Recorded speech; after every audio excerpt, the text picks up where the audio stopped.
What's good, guys? So it's your boy DB and I'm back with that huge backlog of Grand Arena that I promised was coming. Now there's not going to be any webcam in these because they've all got like variable frame rates, and all that's going to happen is my webcam is going to go out of sync with what you're actually watching, so my commentary will come off, it'll start spoiling things, it'll be a total mess. But we're going to get through this backlog. You can catch my live current ones obviously on my Twitch channel, which will all eventually be ported here as soon as the backlog is done. My absence was explained in a recent video which I'll pop up here somewhere, and you can check that out. So let's get on with these videos, right? Let's get this backlog out of the way and get on with some new content. Let's do this.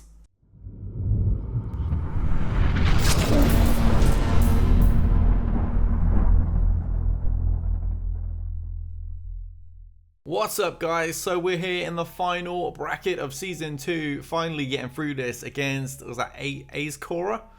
Pretty sure I actually ended up speaking to this bloke. Nice guy, actually. I have no recollection of how the battle really went. Hasn't actually attacked me yet. Low tenacity on Bosk, so no doubt that means resistance time. And with these guys, obviously, it's bound to mean Gear 9 range time. Couldn't possibly be anything else, could it? Obviously, just checking them speeds, make sure my stack is going to get ahead. I think he's faster than all of those. Can never remember a spirit. Yeah, it doesn't look like a particularly scary front wall. So I opted to go Bosk first. Normally we open with range, but range is obviously put on the back burner here. Just like with his gear progress, which is just never happening. And eventually someone's going to get frustrated and demand I do this. Alright, here comes Holdo. It's a real pain having to keep BB for the nuke. It really is. I gotta get more mallet counters. Gotta get them tuned so I don't have to rely on one team all the time. I can actually have Grievous do something else. Obviously, Bosk was quite quick to get going before that. Get the burn. Oh, sweet. Everyone got exposed, so lots of control with these specials. Bosk already smoked. Probably could have used a bit more tenacity on his boss there, because it was just far too easy to shut down.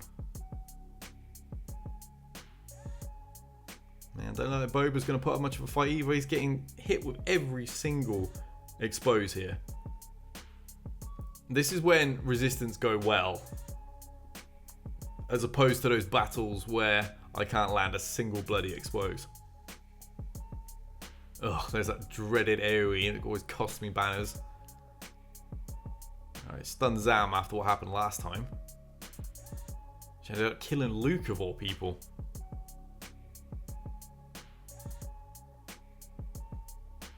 Alright, nice and comfy. Nobody could really benefit big time from that little bit of protection regen from Holdo there, because they're all just too far gone. It's just not going to fill up and save me a banner anywhere. That's not pretty at all. Yeah, just trying to stop him as we go. We don't want to take any more AoE damage. Alright, he's done. 55. Ugh. Ugly, ugly. At least for season 3, we've got Finn. I'm sure he was ready for the very get-go as well. Alright, time for Range Trooper. Here we go. We've only got one more battle after this. Just one more to hit Kyber.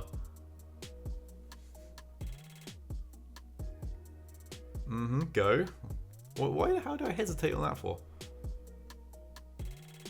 Outspeeding Asajj. That's clearly not very quick Asajj. With the amount of additional speed she gets from her kit, she should always really go first. Yeah, Gear 12 DAC is not going to put up a fight. It's the old classic. My Death Trooper not able to actually finish her, so has to keep wearing her down.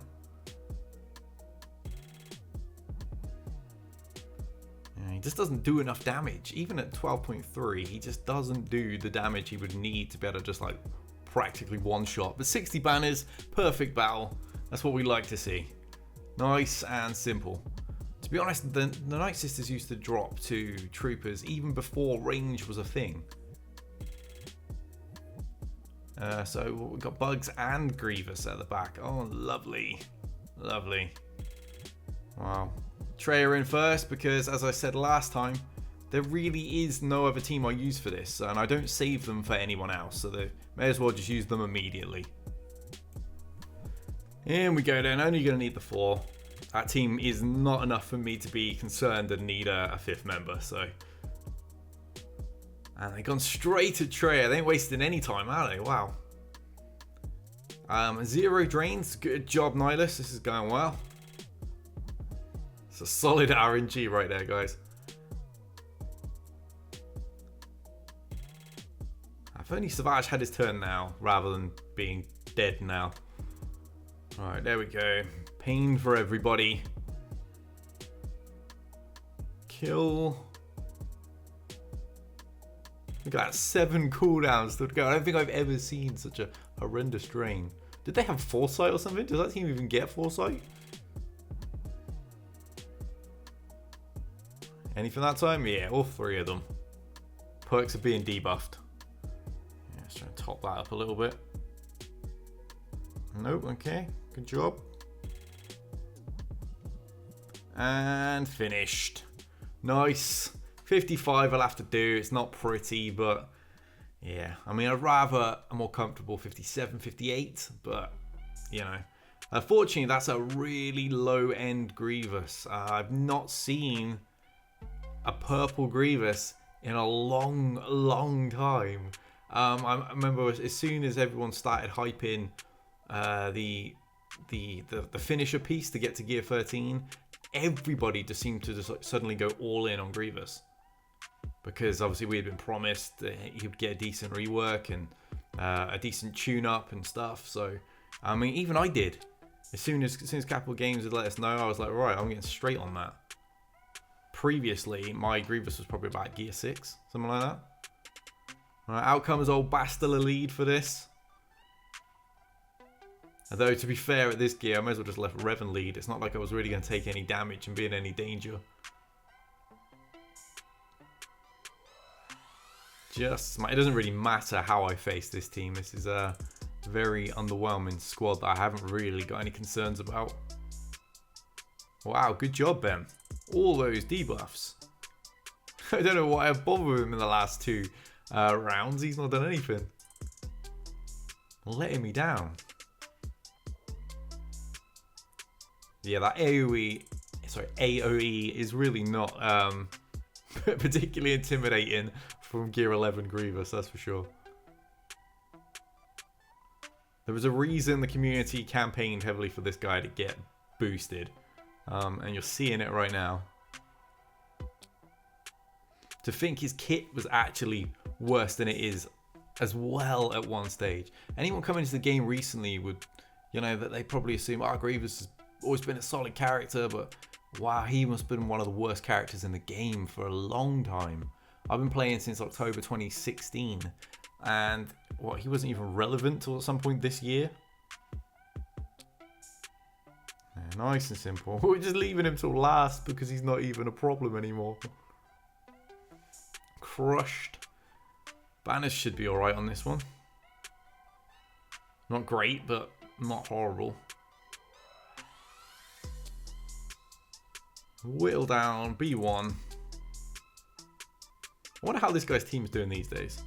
59, yeah, not bad. It was just old Ben took a bit of a kicking. That was his job. It's not like he landed any ability blocks. He's got to do something, right?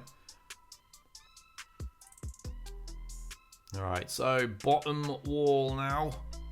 Kira and Calf. 2 teams I'd like to see because neither of them particularly bother me ever. It's unusual to see Newts in that Kira team, I've got to say. I'm not come across that before.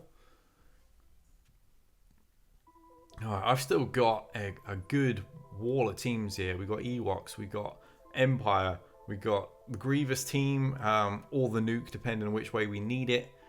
Yeah, was it Red Bulls as well? Quite a few decent squads. Republic. So clearly I'm just sat there now like, You know, because I've got so much choice left over at this stage, and there's only 2 possible teams at the back. I would probably just use Empire if I was playing this now. That's probably what I would go with. And then I wouldn't even care what beat up Kira. I'd probably just throw Rebels at them. And that would be overkill in itself, but I would still have Grievous / Nuke and Republic left over, which will kill pretty much anything that could possibly be at the back. What did I do then? Rebels. And there you go. You can undersize this dude. You can go with M4. That'll be fine. Do not go and get Kylo. Oh, I'm going to, aren't I? Tank. There he is. Oh yeah, the classic. This has become a meme on my channel now. Yeti just doesn't let me live it down. Just so overly cautious. This is massive overkill. See, they should use this on the other battle. I don't really know why I've wasted it here. Although, to be fair, the Kira team is not one of the more intimidating ones I've faced. Alright, mission done. Yeah! Good old Kylo. That's his one contribution to this battle, and the others are probably dead before he gets another turn. There we go. I'm really gonna be curious if he does anything else. Okay, yeah, he landed 1 hit and did a stun, and that's it. Why did I take him? It's like I don't want banners. Must be it. Subconsciously, I just don't want these banners. And just keep bringing Kylo in. Wow. I'm going to get so much stick for that one. Right, please don't do something stupid here. You're playing Kira. You're going to use Republic with 3 relics. Just wow. Okay. Why is this even necessary? I can't even tell you what I was thinking. I apologize. A lot of people like to hear what must have been going through my head. But yeah, this is kind of like, wow. All I can possibly think of is, okay, they got 2 tanks, so perhaps I can get better control with this team. But that's such overkill. Should just run through them with Rebels. And as I said, then just out with the bottom team with the Empire, and then I've got this and Grievous left over, and absolutely nothing would be able to survive those 2. A little short, perhaps, General Anakin, but was he even out during season 2? I can't even remember. I'm sure he dropped between 2 and 3, didn't he? So this is an incredibly easy war. Ewoks on the bottom, and then at the top use Palpatine, because he could use Grievous, but Grievous is going to hurt himself on banners, whereas Palpatine should just freeze that team completely still and kill them really easily. It would have been more optimal banner wise had I done what I said I would do now, and then yeah, I could have run Republic, and okay, so I did this. Why did I do that? Why did I not use them on first order? I actually don't know what I was doing in this one. I'm really not sure. Perhaps I was just experimenting, because these were really easy defenses. This and the last battle, actually. I seemed to just face opponents that didn't kind of feel the same GP as me. You'll figure I was like, what, 4.8 million or something? But yeah, these were not particularly intimidating. I'm pretty sure they must have just gone all offense, because I mean, these surely can't be their top teams at that galactic power. So I slowly work this team down, and they've really laid in on Logray. Actually, I should probably taunt with Paplu if I get the opportunity. It's a little unusual to take so much damage from a Rogue One team.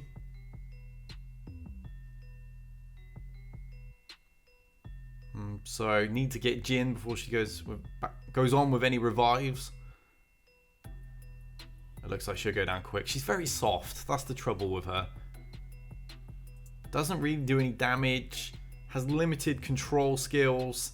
and is very soft. So overall, not a particularly great character, to be honest.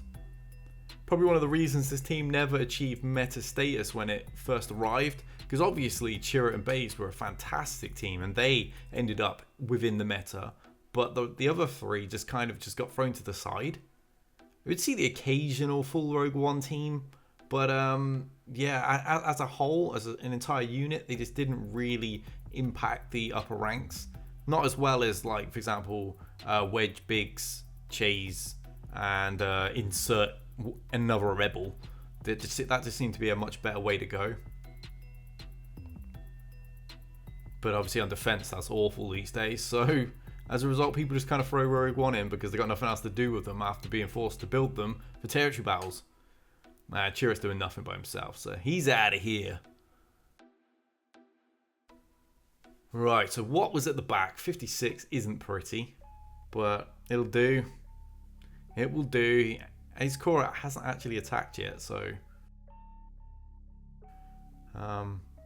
yeah, a little bit concerning at this point, because I haven't really been all that great with banners, and Grievous is hiding, I see.